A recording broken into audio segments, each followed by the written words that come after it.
संभल हिंसा के मामले में न्यायिक जांच आयोग ने सांसद जियाउर रहमान बर्क से लगभग 4 घंटे तक सवाल जवाब किए।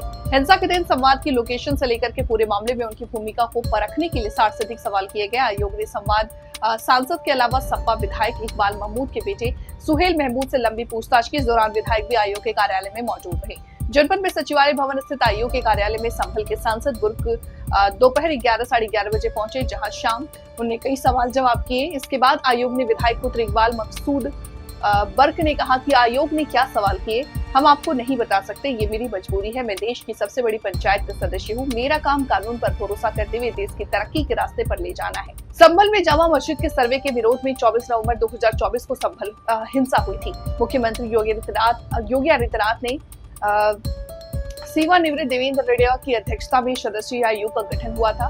साथ ही अधिकारी अमित मोहन प्रसाद बतौर सदस्य वहां शामिल थे।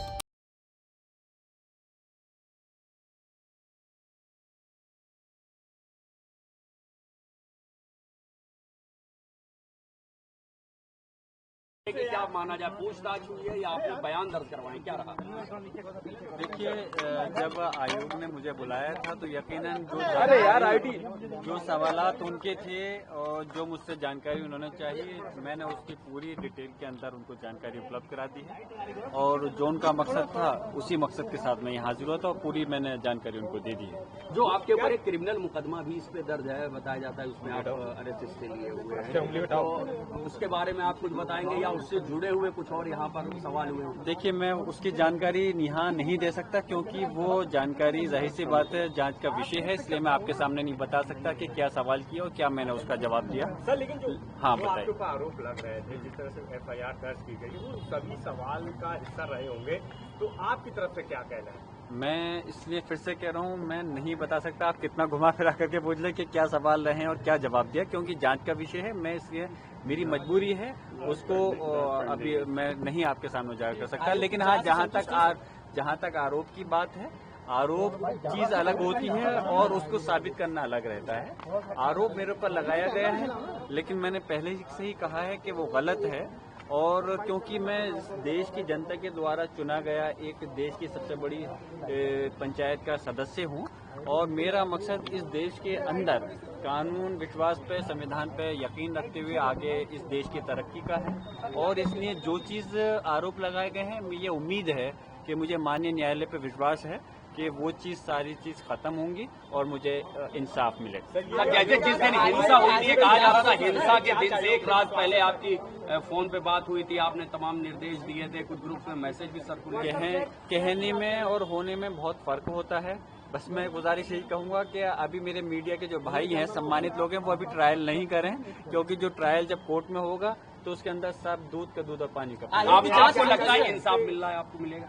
मुझे उम्मीद है। देखिए, यकीनन आज ये आयोग बना है तो मैं यहाँ भी इसी उम्मीद के साथ में हाजिर हुआ हूँ कि हमें और हमारी जनता को, हमारे लोगों को इंसाफ मिलेगा।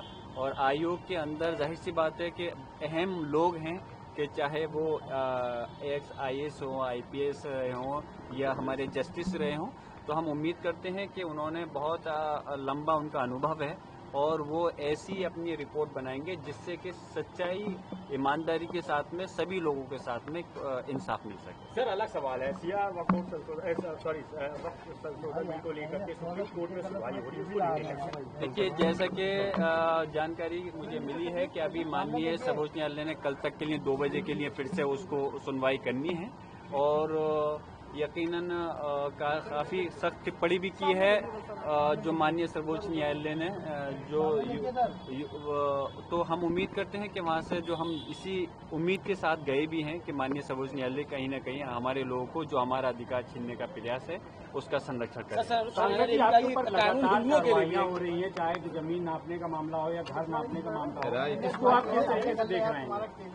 जो मैं क्या देख रहा हूँ, आपके साथ, आपके चैनल के माध्यम से पूरा प्रदेश और देश देख रहा है और यकीनन जिस तरह से चल रहा है उस चीज़ के लिए मैं बस यही चाहता हूँ कि अगर इस देश के अंदर सांसद को इंसाफ पाने के लिए कोर्ट के चक्कर लगाने पड़ेंगे तो आम जनता के लिए एक चिंता का विषय। सर, आपसे कितने सवाल पूछे गए, कुछ ऐसा अगर आप बता दें? देखिए, कोई मैंने सवालों की संख्या तो नहीं गिनी है, लेकिन काफ़ी सारे सवाल किए हैं और उनका जो भी हो सकता था मैं सही रूप से जो सच्चा जवाब था वो मैंने सर उनको एक और सवाल है, ममता बनर्जी जी ने मुख्यमंत्री योगी आदित्यनाथ को भोगी कहा है, कैसे देखते हैं सर इसको? देखिए इसका जवाब वही बेहतर तरह से दे सकती है। मैंने अभी सुना नहीं है इस प्रकार का, जो मैं बयान अगर मैंने सुना होता तो जरूर मैं इस पर टिप्पणी करता। नशा हेराल्ड मामले में अब मैं चाह रहा हूँ कि आपने बतेरे बेहतर कर दिया, फिर से कुछ छोड़ दिया आगे के लिए। चलिए